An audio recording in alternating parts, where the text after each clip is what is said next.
Thank you. Usually, when the verse doesn't have a purport, my humble suggestion is to write the next verse that has a purport. So we read both. But we chant this, the one with purport together. Well, that's a suggestion, you know, but okay.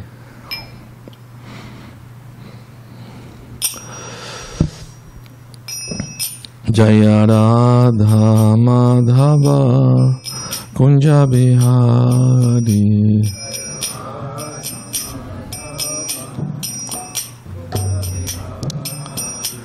Jaya Radha Madhava Kunja Bihari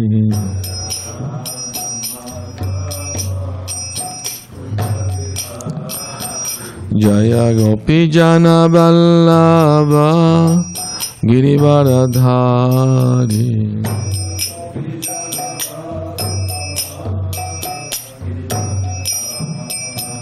Jaya Gopi Jana Vallabha Girivaradhari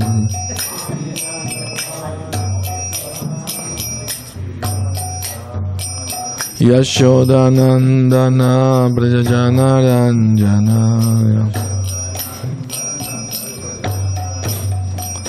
Yashodanandana Brajajana Ranjana Yamunatira Vanacharya Yamunatira Vanachari Jaya Radha Madhava Kunja Bihari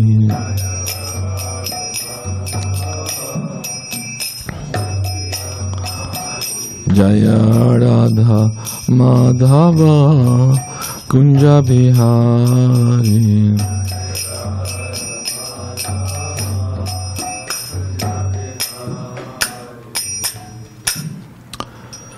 Janitla Pravishtam Vishnupa Paramahamsa Totara Satasya Srimad Bhagavatam Bhakti Vedanta Goswami Maharaj Srila Prabhupada Ki Janitla Pravishtam Vishnupa Paramahamsa Totara Satasya Srimad Srila Bhakti Siddhanta Saraswati Goswami Maharaj Thakur Prabhupada Ki Ananta Koti Vaishnava Vrinda Ki Jai Namacharya Srila Haridas Thakur Ki Jai Pramseko Sri Krishna Chaitanya Prabhu Nityananda Shri Advaita Gadadhar Shivasadi Gaur Bhakta Vrinda Ki Jai Shri Radha Krishna Gopa Gopinath Shama Kunda Radha Kunda Giri Govardhan Ki Jai Shri Mathura Vrindavan Dham Ki Jai Shri Navadvip Mayapur Dham Ki Jai Ganga Mai Ki Jai Yamuna Mai Ki Jai Tulasidev Maharani Ki Jai Bhakti Devi Ki Jai Shri Harir Nam Sankirtan Yagya Ki Jai Grantara Srimad Bhagavatam Ki Jai Nitai Gaur Premanandi.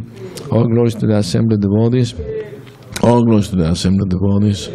All glories to the assembled devotees. All glories to Shri Guru and Shri Gauranga.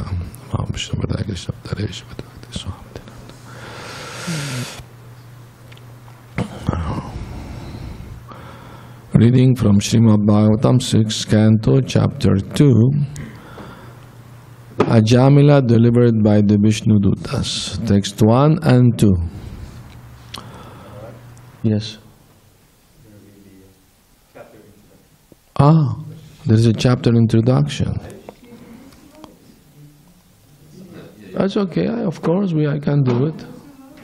Yeah. No, I would like to do it. Sure, of course. All right.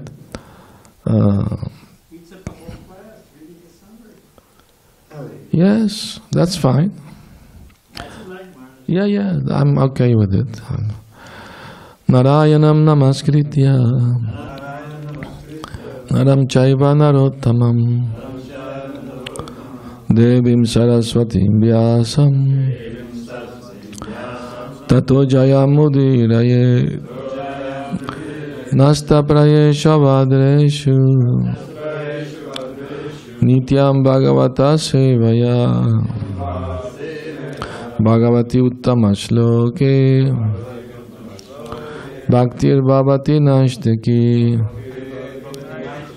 Om Namo Bhagavate Vasudevaya.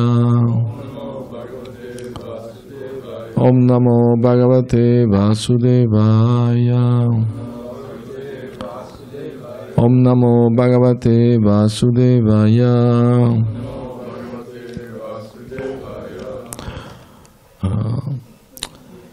In this chapter, the messengers from Vaikuntha explain to the Yamadutas the glories of chanting the holy name of the Lord. The Vishnudutas said, now impious acts are being performed even in an assembly of devotees. For a person who is not punishable is going to be punished in the assembly of Yamaraj. The mass of people are helpless and must depend upon the government for their safety and security. But if the government takes advantage of this to harm the citizens, where will they go? We see perfectly that Ajamila should not be punished, although you are attempting to take him to Yamaraj for punishment. It was due to Ajamila's glorifying the holy name of the Supreme Lord that he was not punishable. The Vishnudutas explained this as follows. Simply by once chanting the holy name of Narayana, this Brahmana has become free from the reactions of sinful life. Indeed, he has been freed not only from the sins of this life, but from the sins of many, many thousands of other lives. He has already undergone true atonement for all his sinful actions. If one atones according to the direction of the śāstras, one does not actually become free from sinful reaction. But if one chants the holy name of the Lord, even a glimpse of such chanting can immediately free one from all sins. Chanting the glories of the Lord's holy name awakens all good fortune. Therefore, there is no doubt that Ajamila, being completely free from all sinful reactions, should not be punished by Yamaraj. As they were saying this, the Vishnudutas released Ajamila from the ropes of the Yamadutas and left for their own abode. The Brahmana Ajamila, however, offered his respectful obeisance to the Vishnudutas. He could understand how fortunate he was to have chanted the holy name of Narayana at the end of his life. Indeed, he could realize the full significance of this good fortune. Having truly understood the discussion between the Yamadutas and the Vishnudutas, he became a pure devotee of the Supreme Personality of Godhead. He lamented very much for how very sinful he had been, and he condemned himself again and again. Finally, because of his association with the Vishnudutas, Ajamila, his original consciousness aroused, gave up everything and went to Hardwar, where he engaged in devotional service without deviation. Always thinking of the Supreme Personality of Godhead. Thus the Vishnudutas went there, seated him on a golden throne, and took him away to Vaikuntha Loka. In summary, although the sinful Ajamila meant to call his son the holy name of Lord Narayana, even though chanted in the preliminary stage, Namabhasa was able to give him liberation. Therefore, one who chants the holy name of the Lord with faith and devotion is certainly exalted. He is protected even in his material conditional life. Should I read a verse or? Okay. Shri Badarayani Ruvacha Evam te Bhagavadduta Yamaduta Vivashitam Upadayaryatanrajan pratyahurnayako vidaha. Please chant.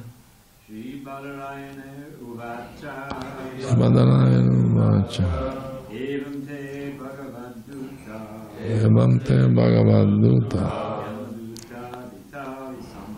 Yamaduta Bhivyatistam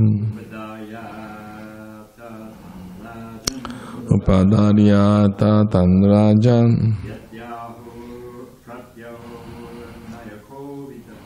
Pratyahurnayako vidaha.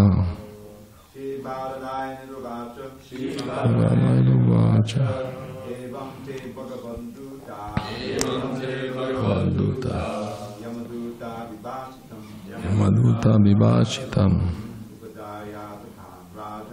Padayartatan Rajan Pratyahurnayako vidaha.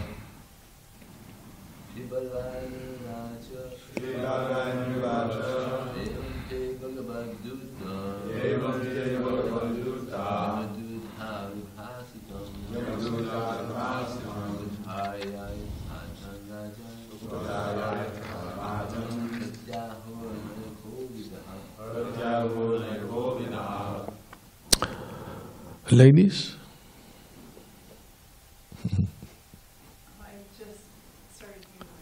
That's okay, no problem. That's fine. All right. Translation, please repeat. Sri Badarayane Uvacha. Shukadeva Goswami, the son of Vyasadeva, said, Evam, thus, they, Bhagavad Duta, the servants of Lord Vishnu, Yamaduta, by the servants of Yamaraj, Abhibhashitam, what was spoken, Upadarya, hearing, Ata, then, Tan, and to them, Rajan, O king, Pratyahu, replied properly, Nayakovita, being conversant in good arguments or good logic. Translation, Shukadeva Goswami said, my dear king, the servants of Lord Vishnu are always very expert in logic and argument. After hearing the statements of the Yamadutas, they replied as follows. Shri Vishnu Duta Uchu, Aho Kashtam Dharmadrisham Adharma Sprishate Sabham Yatra Dandyeshu Apapeshu Dandoyair Driyate Vrita. The Vishnuduta said, alas, how painful it is that irreligion is being introduced into an assembly where religion should be maintained. Indeed, those in charge of maintaining the religious principles are needlessly punishing a sinless, unpunishable person.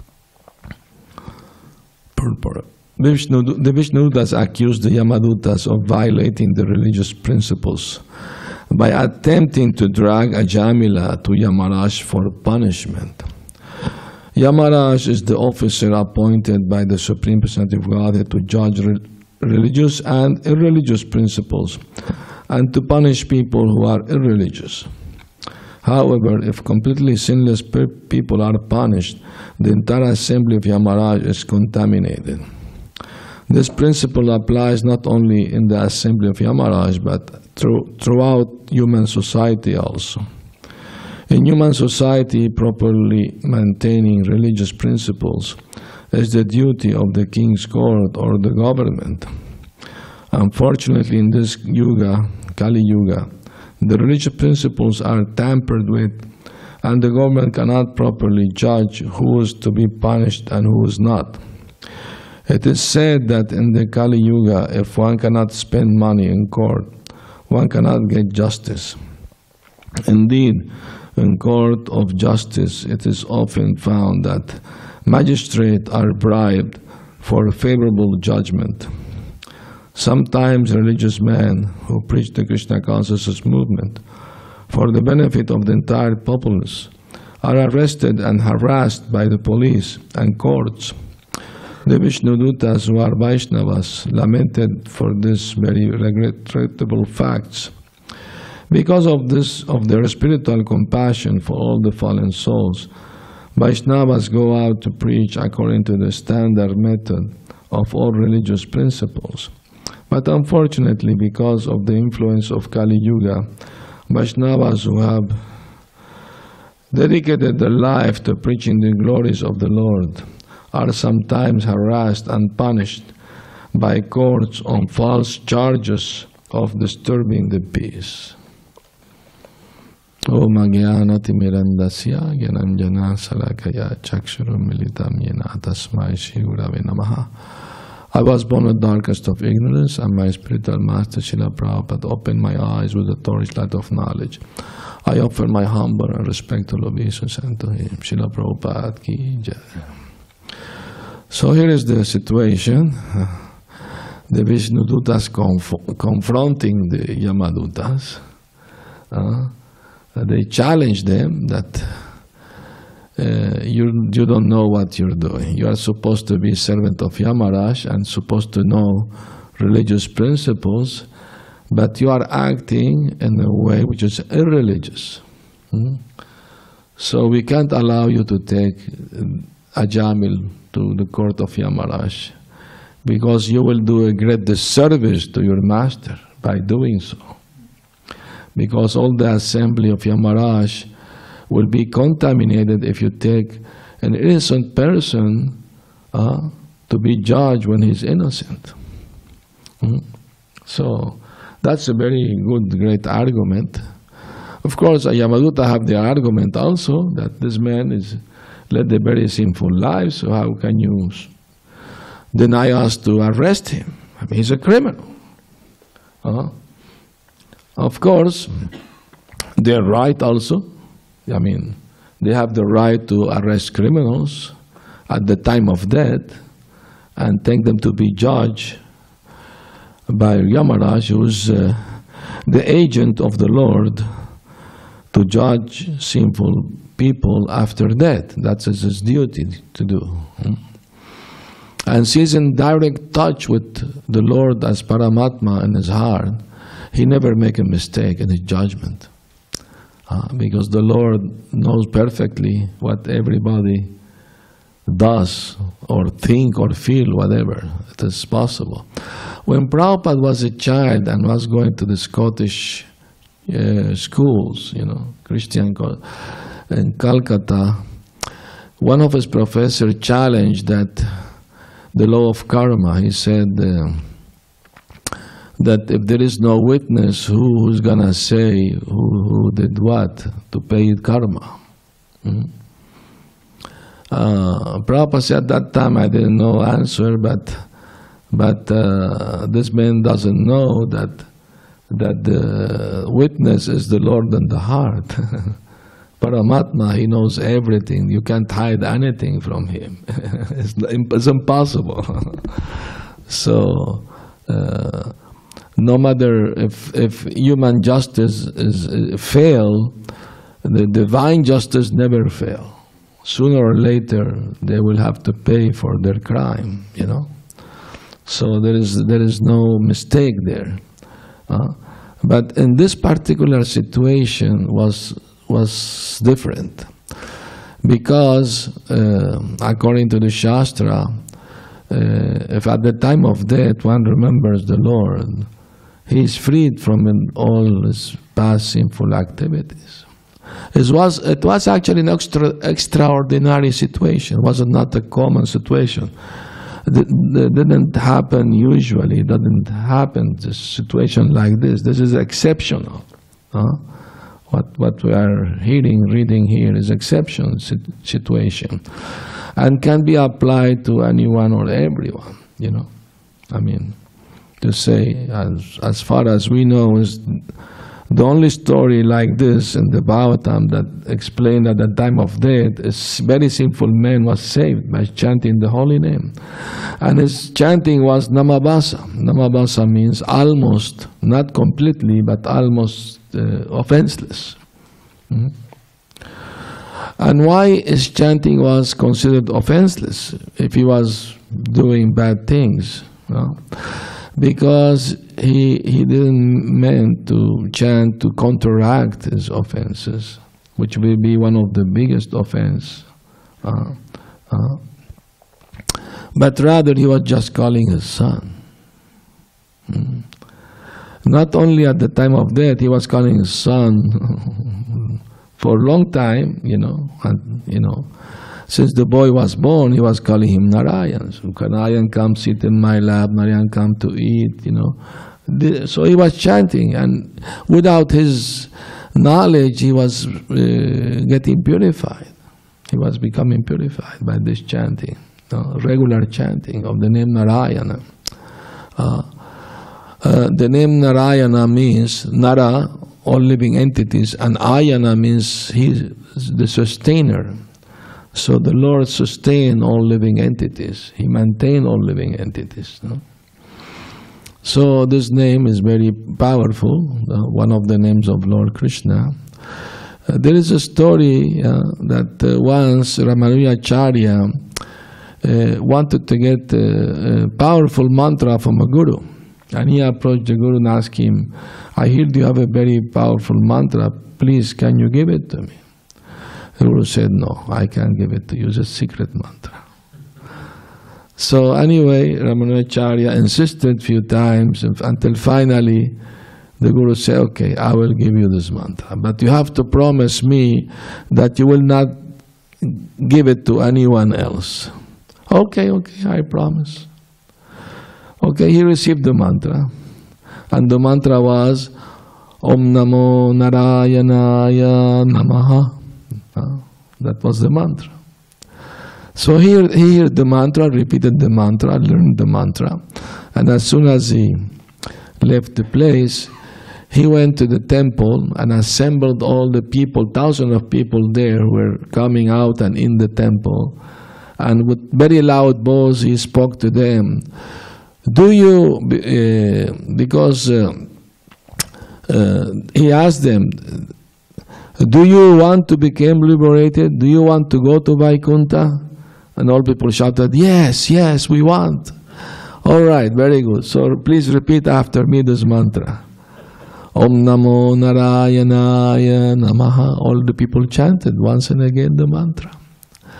When the Guru heard about it, he became very angry at Ramanujacharya. He asked him to come to see him. And he was chastising him. Why you gave the mantra? I told you not to do it. Why you disobey me? And Ramanujacharya said, please forgive me. You told me that by chanting this mantra, anyone can be liberated and go to the spiritual world, Vaikuntha.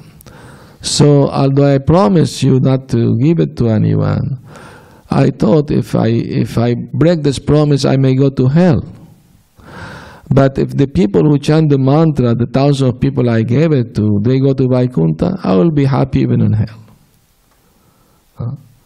So the Guru understood his compassion, his love for the people, and he hugged him. He said, you are better devotee than me. You are more compassionate than me. Yeah?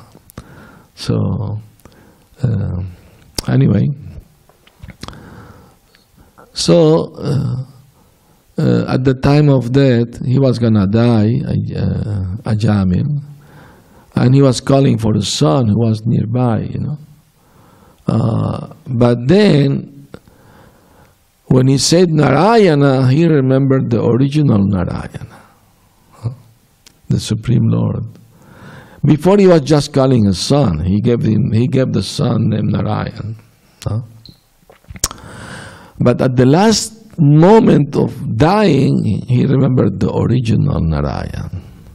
And that's when Lord Narayan sent his servant, the Vishnuruta, to rescue him. So they came and stopped the Yamautas. You can't take this man. He's under protection now. It's not under your jurisdiction anymore. It's under other jurisdictions. So they were challenged like that. And the argument went back and forth. But the Vishnuduta came out successful in stopping them, and Ajamila was saved.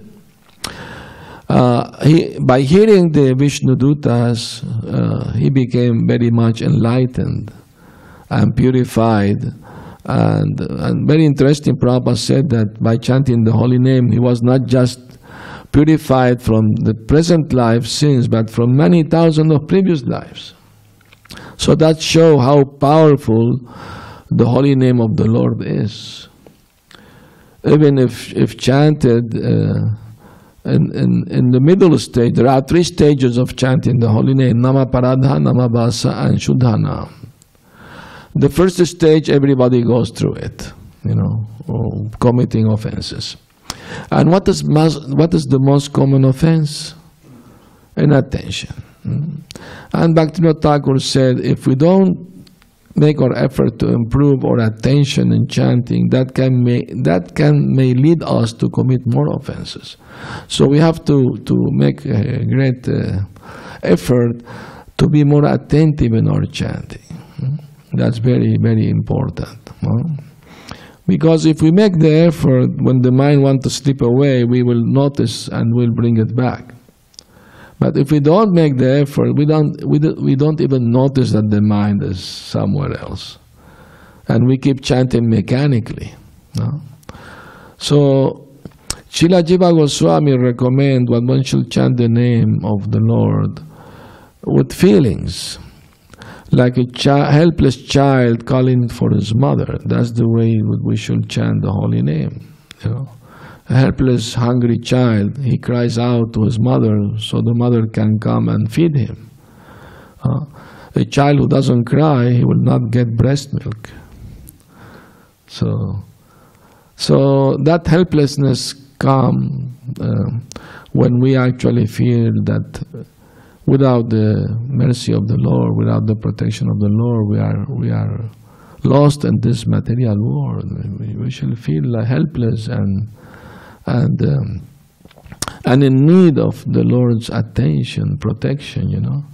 So our negative side, that we need the love and nourishment and the attention of the Lord to get out of this material entanglement, with the desire to, of course, to please and to serve the Lord better.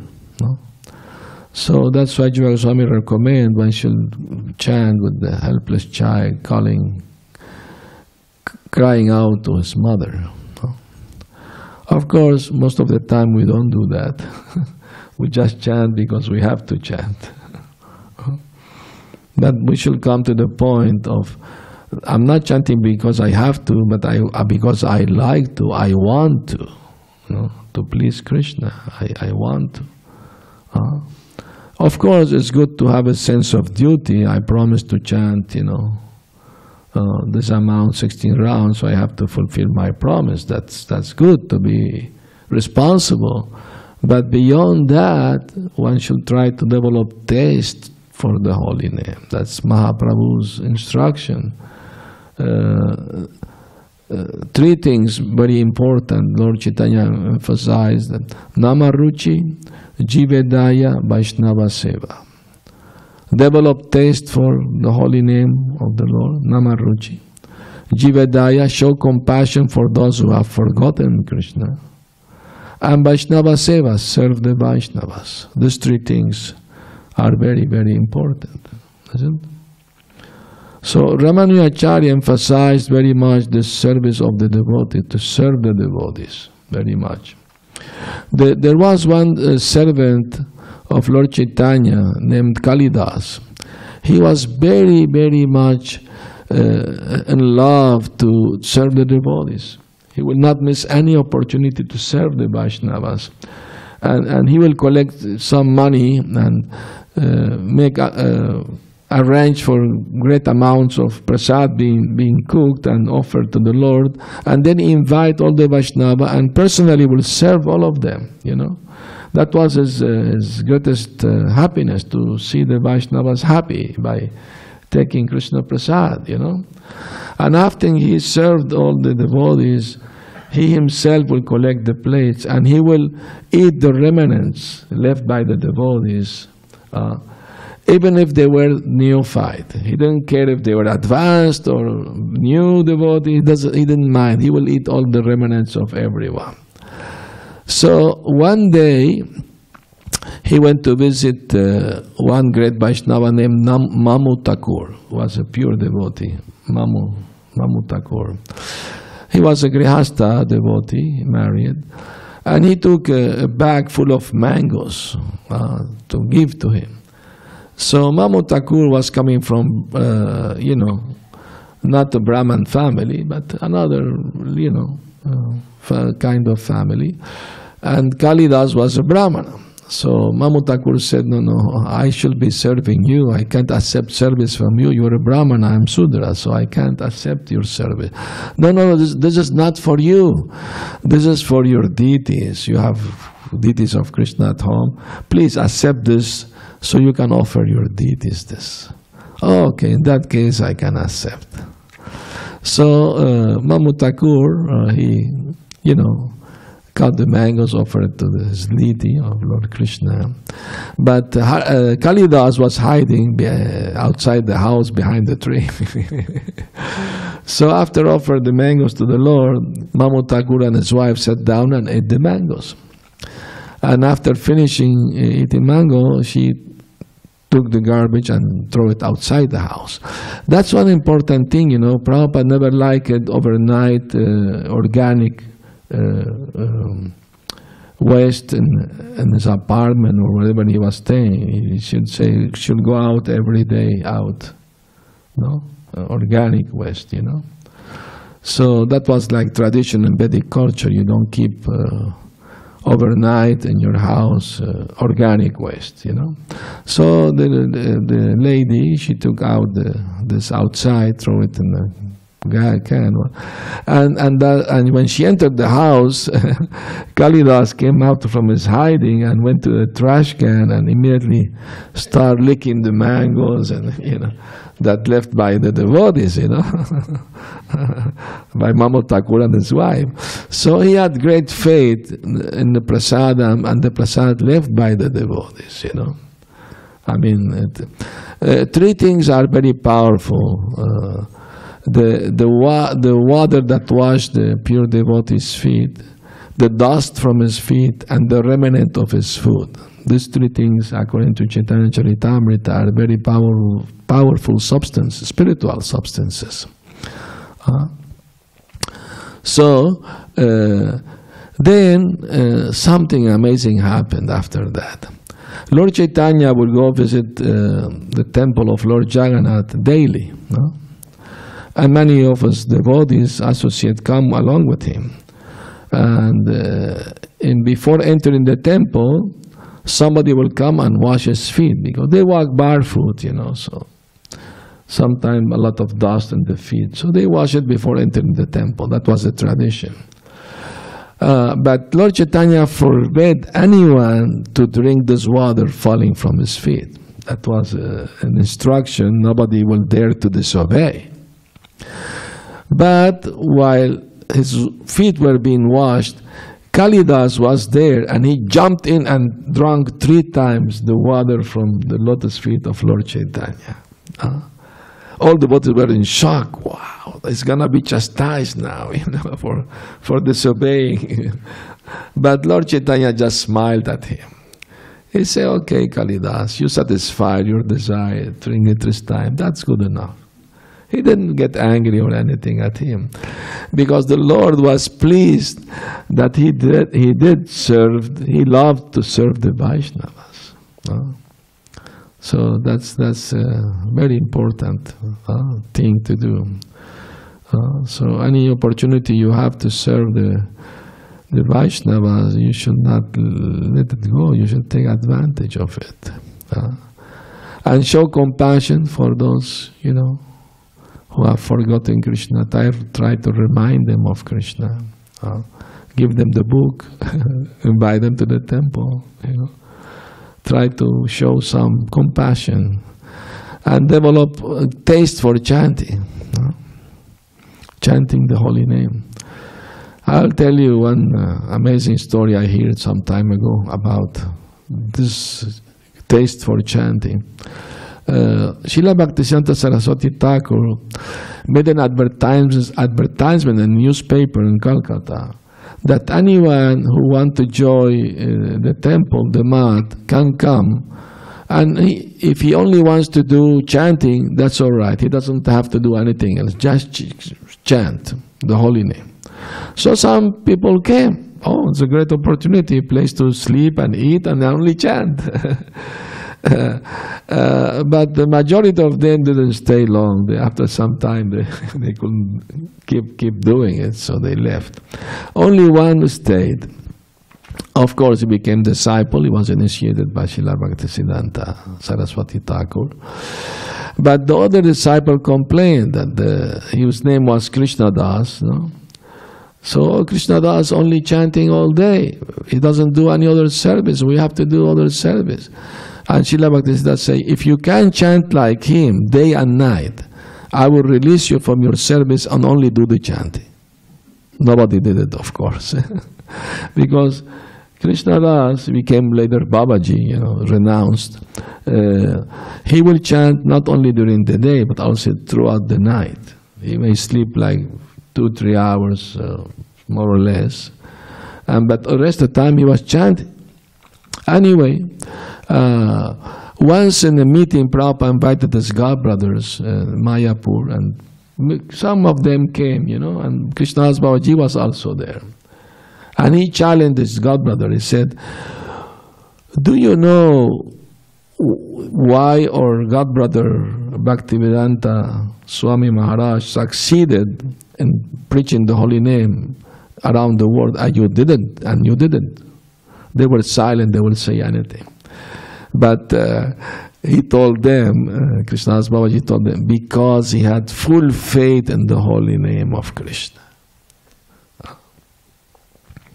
And that's what Prabhupada did. He took the holy name out in the park. He was under the tree, chanting the holy name.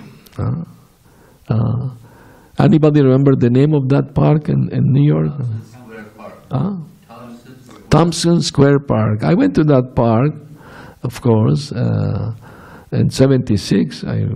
First big New York Ratha Yatra. We went there, had the opportunity to visit this park.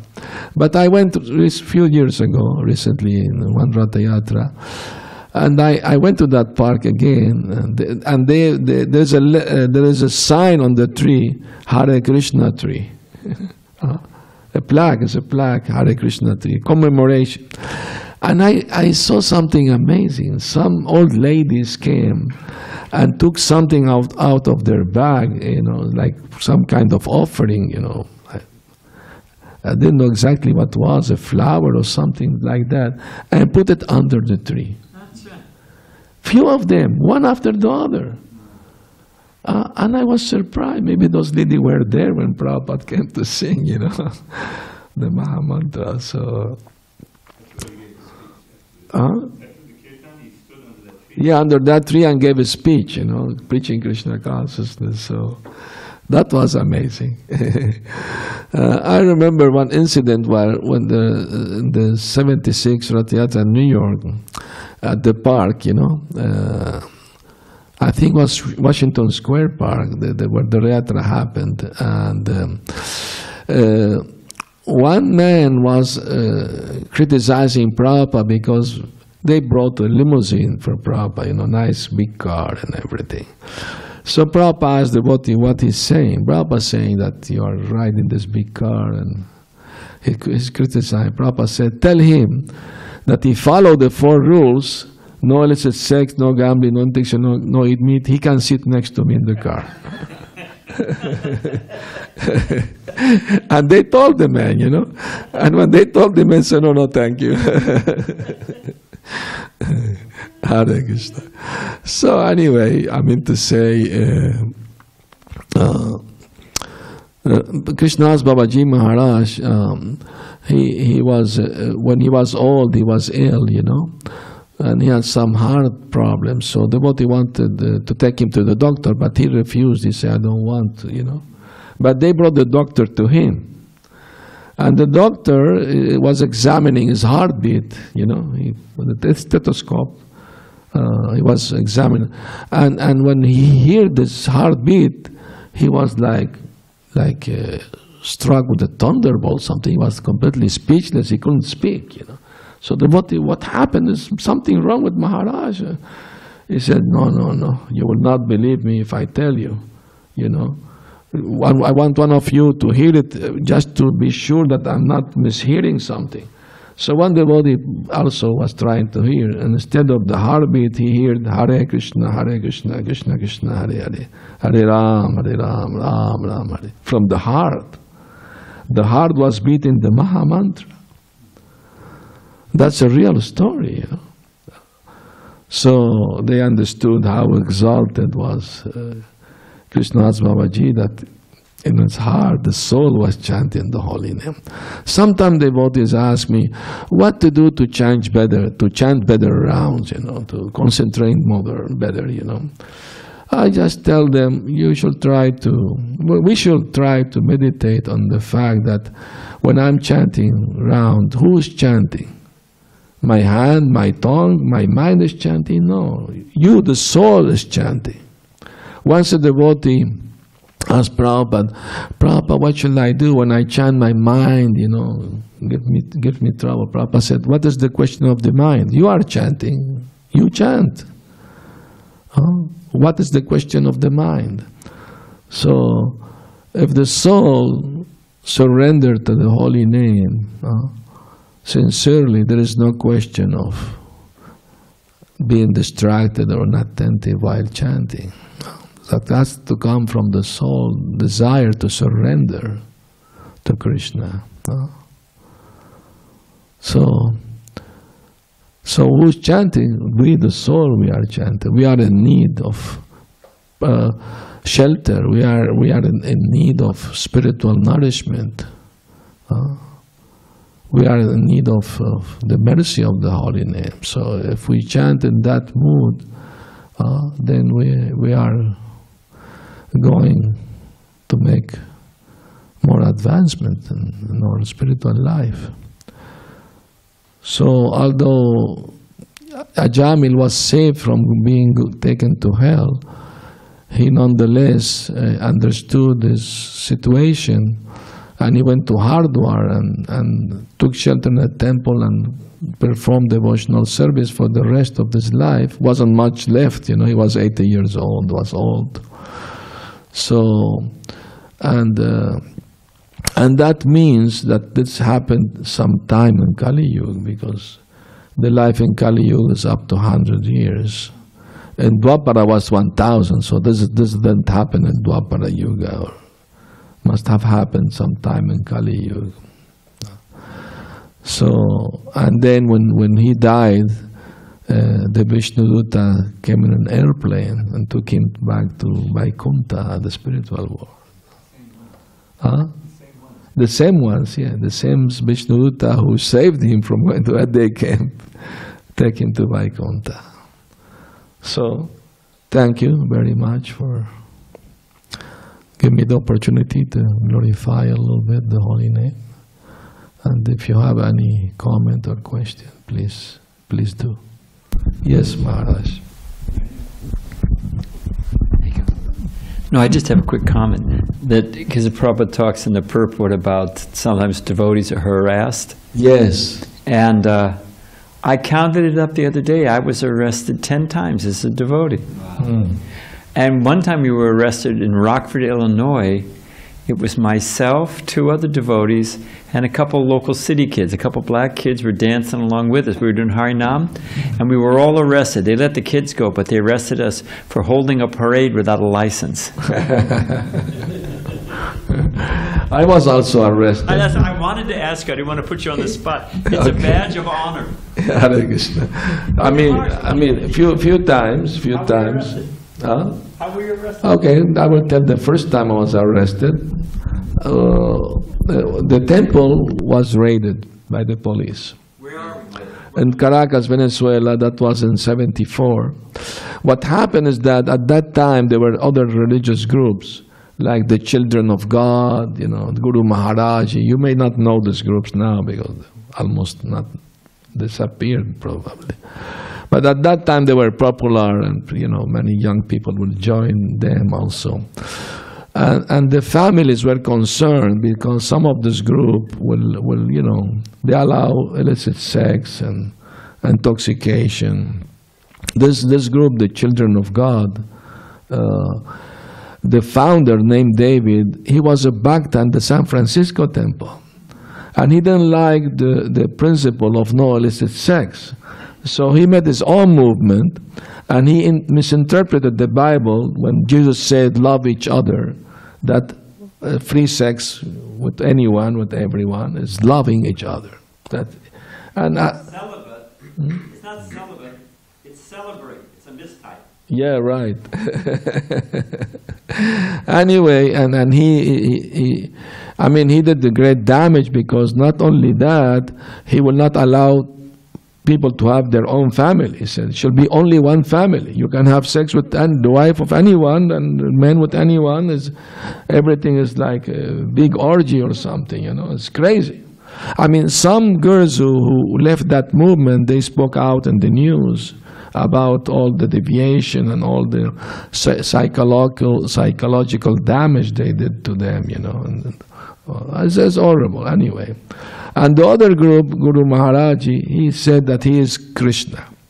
So sometime he will dress as Krishna, go on the stage and take a, what you call a syringe, and not only syringe, sometimes he will take a big, you know, and everyone, you know, hose, you know, and he will get wet everyone, all ecstasy, you know. Krishna is, and the guy was a big rascal, you know, because he has a big limousine, and he always have a fridge in his car with ice cream. He loved ice cream. But he also liked his secretary. He ran away with his female secretary and all the money. A big rascal. Anyway, so the police, the government were worried that this new movement are, you know, doing something wrong. So they put us in the package too. We didn't do anything wrong, but still they want to investigate everyone, you know, every movement. So one day, without any notice, they arrived at our temple. And they came with boots and machine guns, and they searched all the temple. We couldn't, you know, we were helpless. We can't tell them, take off your shoes, you know. Anyway, they searched all the temple. They didn't find anything wrong. They thought maybe we can find drugs, whatever, underage people. They didn't find any of that. But still they told us, we are going to take you to the police station. You're arrested for investigation. So the temple president told them, we don't have time to finish our morning program. Can you please allow us some time? The Bhagavatam class wasn't finished yet. So the temple president asked me, Rabaho Prabhu, please translate something from the Krishna book, read it from English to Spanish. There was no Spanish at that time, much books. So Rabaho opened randomly the book, Krishna book, and the first page of the chapter entitled, Kamsa Persecution.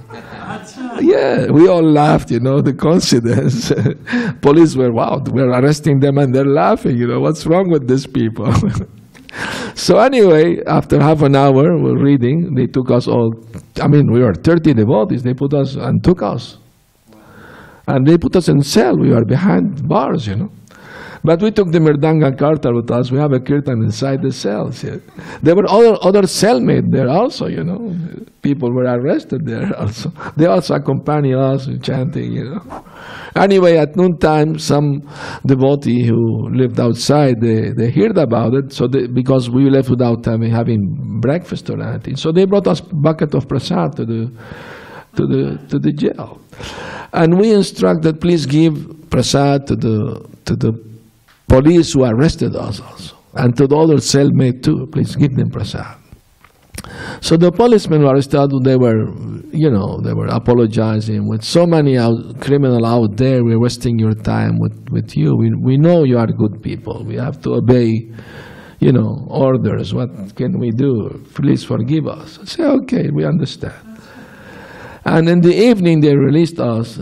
Only the president, his mother has to come with a lawyer to release him because they don't want to release him. Their idea was to frighten us, so instead of going back to the temple, we would go back to, our houses, whatever. But that didn't happen. We became more determined than ever. No matter what, we are not going, to give up, So that was the first time. There were more other times on Sankirtan also, and book distribution, few times, like that. Anyway, so. Who was the temple president? Who was the temple president? At that time was Biraha Prakash, yes. Another time we were arrested. We were arrested in Nashville, Tennessee. We were distributing books in a mall, and we were arrested. And they kept us overnight. There was a guy, also, like you say, we were sharing the cell, so we had to stay up all night because he said, as soon as you fall asleep, I'm cutting that thing off. Our Sika, And, okay, so we were awake all night long. And they took away our Brahman threads because they thought we might hang ourselves. But the Brahman thread, but the blissful part, and this is the buckle of the Bible belt. I mean, this is about as fundamentalist Christian as you can get, right? Yeah. And they took us before the city prosecutor. The whole thing, judge is up there, and they got other cases lined up in there. And the guy says, they say they're preaching the message of God, just like Jesus. But this is their religion. And he gave the guy a Back to Godhead magazine that we've been distributing. There's a picture of Radha Krishna on the front. He said, this is their blue God, and this is their she-God, Radharani. Oh my God. And those guys are going to roast us. I thought, we'll never get out of here. And the judge said, what are you doing, son? Asked me, And I said, just like Jesus and the prophets. I explained what we're doing, And he said, and I mentioned Gita, Bhagavad Gita. He said, oh. I said, here, and I showed him the Gita. I said, this is, accepted, whatever. I give the, presentation about Bhagavad Gita short, He said, oh, Bhagavad Gita. Put his hand on it and said, I read this in college. Turned to the prosecutor, city prosecutor, said, you should be ashamed of yourself. He said, we've got muggers and robbers and thieves running wild, and you're picking up these boys, monks spreading the word of God. I want you to apologize. I want you to take them back to their van, and they can do anything they want in this city. And the best part of it was, we were kind of cheap in those days. I went to take the Gita off his desk. Judge said, you mind if I keep that, son? So the judge kept the Bhagavad Gita. Very good. The story that... I wanted to get another one out of you. That was my idea. I wanted to get another story out. Sure. The story doesn't finish there. After they released us, the next day on the newspaper, came out the front page, Hare Krishna temple raided. They found an arsenal of weapons. What sweet balls? Wait. Weapons, they found weapons, I mean, my God, we're in shock, this is lie, So, but what happened is that sometimes bad people will come to our temple and throw eggs and throw bottles, drunk people, crazy people. So we asked for police protection, and the police said, we can't help you. You can put your own guard, pay your own guard, that's okay, but we don't have no time for you. So we put a guard, and he was every night guarding the temple with a rifle, But most of the time he will fall asleep. And one night a thief came in and stole the rifle from him. So the devotees woke up, and one of the devotees was chasing the thief and fight with the thief and got the rifle back. So when the police raided the temple, they found this rifle. So we explained to them that this belonged to the guard, night guard. But how newspaper want to sell, so they put an arsenal of weapons were found. But next day, a lawyer came to the temple, and he said, "I'm a lawyer." "Oh, more problems." "No, I come to help you. I'm very much disturbed at what they did to you. I think was unjust, you know, and I'm not going to charge anything from you." So he forced the newspaper to rectify their mistakes, you know. Yeah, he forced them. But he came to know the devotees because when the movement was just starting in South America, one of the devotees was preaching in the university to communists, you know. He didn't know most of the students were communists, you know, atheists. And they get angry at him because he was preaching God consciousness, you know. And, "Oh, you are a CIA agent coming to brainwash the young people here in South America," you know. So they wanted to beat him up, you know. He was running for his life, you know, and they were shouting after him, you know. And this lawyer was passing in his car, and he saw a man with orange robes running for his life. So he stopped his car, opened the back door, and waved at him, you know. The devotee jumped in the car, and he saved his life. So that same lawyer came to, and he met Prabhupada actually. When Prabhupada went there, Prabhupada liked him very much. He started chanting japa and everything. There are pictures of him. 75. Yeah, in 75, you know. So. I didn't mean to interrupt. No, it's just, how did we get out of jail from Rockford, Illinois? Yeah. We're sitting at 3 devotees. We were sitting in jail, and we were arrested on a Friday. And we got a call to our GBC, Bhagwan in Detroit, Bhagavan Das. And he said, "I can't get anybody till Monday." You know, typical reaction of the brahmacharis. "Well, we're going to miss the Sunday feast." That was our big issue, you know. We didn't mind so much being in jail, we could chant, but Sunday feast was a bit of a rub. So then about 4 or 5 hours later, they said, "Oh, you got bailed out." So we think, fantastic, Bhagavan must have figured something out. And we walked out. You know, we're dressed like this. We walked out, and there was a Christian minister. And he was shocked to see us. We were shocked to see him. He thought that some Christian missionaries, he'd heard via the grapevine, that some religious people distributing the word of God. So he thought we were young Christian ministers, and he bailed us out. He was shocked to see us. You know, we were shocked to see him. He was an Episcopal minister. He's a nice guy. So we talked to, you know, what are you guys all about? We said, "Well, thanks a lot." You know, and he liked it. And so he, you know, whatever. We went on our way, he went on. But there was an article in the Rockford paper, and I bet somebody could find it in the archives, that, you know, whatever their paper was. But he wrote an article criticizing that these are moral people. He talked about the 4 regulative principles. This is what we're looking for. We got these waves of crazy hippies and drugs, and these people are arguing against it. These are the kind of people you should be embarrassed. And he was the head of the ecumenical council. He was like a big guy, you know, amongst the religious leaders. And in those days, they had some weight. And we got an apology from the Rockford City Council. And they invited us that we could participate any time we wanted, and in their annual 4th of July parade. Wonderful. Because we've been arrested for having a parade without a license, so they said we could join in their Shriners parade. 4th. We never went. We should have gone. But yeah. Both of you, Maharaj, should write your memoirs. Memoirs. This is invaluable. Yeah. Let me say, what I wanted to say is these are just a sampling. And we should all remember, you know, that we really do. Of course, we don't stand on the shoulders of giants. We take the dust from their feet.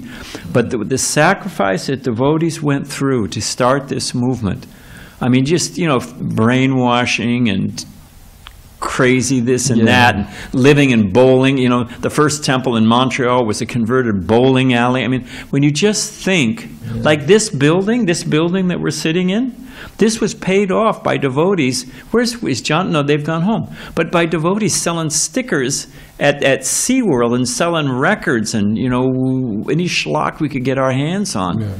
I'm not advocating that, but I'm saying, and you know, it's amazing what the devotees went through. Yeah, I can tell you when we started, the movement started in South America, and it was a great austerity because we didn't have any money. No money. Unless we go out and distribute books, there was no prasad to eat. And that's simple. And we didn't have a mattress to sleep on. We just have a, you know, like what do you call? The what do you call the cushion? Not cushion. Mat. You know, a grass mat. You know, to sleep on, and no cover. No pillow. We only use our hand as pillow. And we didn't have dhotis or tilak or any of that. So we will buy, you know, Polyester gold. for whatever, and we use it. And not only that, we are so poor. No brahmachari had his own toothpaste. Only the temple commander has a toothpaste, and we have to line up, and he will give us a little bit in the finger. Really. And if I remember trying to get a Wishi, but I was on traveling Sankirtan. We stopped at the New Orleans temple, Nityananda. If you know, this is not the blissful Texas Nityananda, but the old. Yeah, man. So we had no money, and there's no question of spending out of the Sankirtan money. I mean, that was just like, what? You know. So I asked him, "Do you have any extra toothpaste? Toothbrush?" He said, "Toothbrush. He said, "Look in the basement. There's a desk there, 3rd drawer bottom." I went down. There was an old toothbrush they'd used to clean out auto parts. It was black with no bristle. I was shocked. I said, "What?" He said, "Boil it out. It'll work fine."